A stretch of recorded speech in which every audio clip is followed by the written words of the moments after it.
ships and seeds. It has a nice ring to it.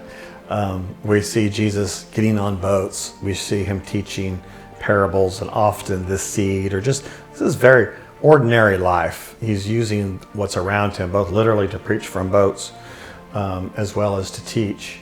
And he's teaching in parables. I think a good series of questions to ask ourselves as we go into this lesson. You're right, this is about Jesus' technique, his teaching technique. What is Jesus teaching?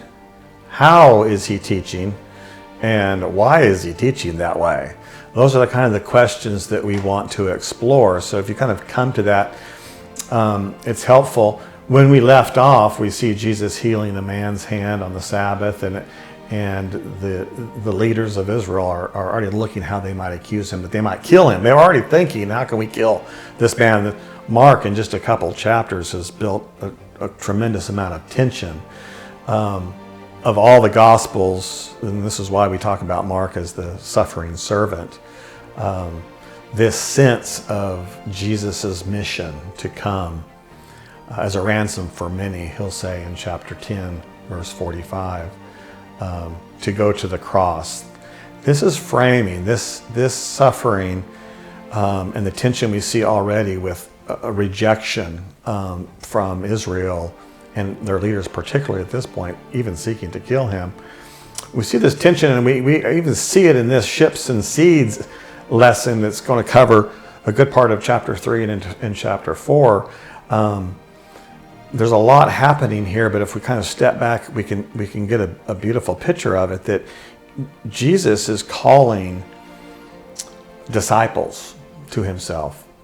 He's teaching in parables, in a way, you might say, to separate the sheep from the goats, if you will. He'll tell a parable, and we see this distance with Jesus' teaching. It's like he wants to keep people recognize the distance between the multitudes and then the disciple who he brings near to him.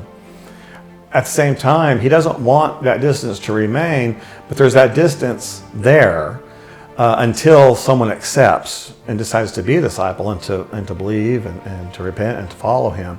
So we have this picture of Jesus telling a parable, and then his disciples coming to him later saying, "What are you talking about?"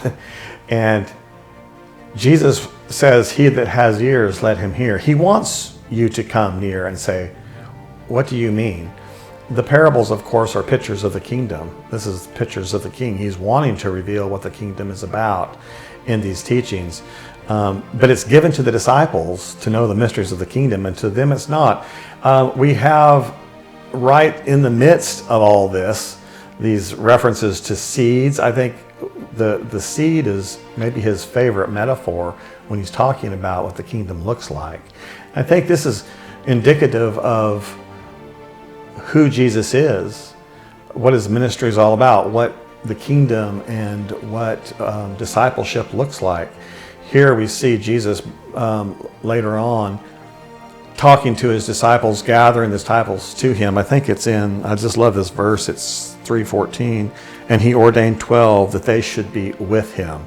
Here's a picture of the seed, if you will. It's small, it's intimate, you're brought near to the king. This is what discipleship looks like. The crowds are within voice, they're within eyeshot, if you will, but his words are meant to draw them closer if they will come. If they don't respond to the word, the seed, then you're going to see them continue to be part of this multitude that's at a distance. And him getting on boats sort of illustrates this distance too. The crowd's pressing, he gets on a boat, moves a little bit away from them.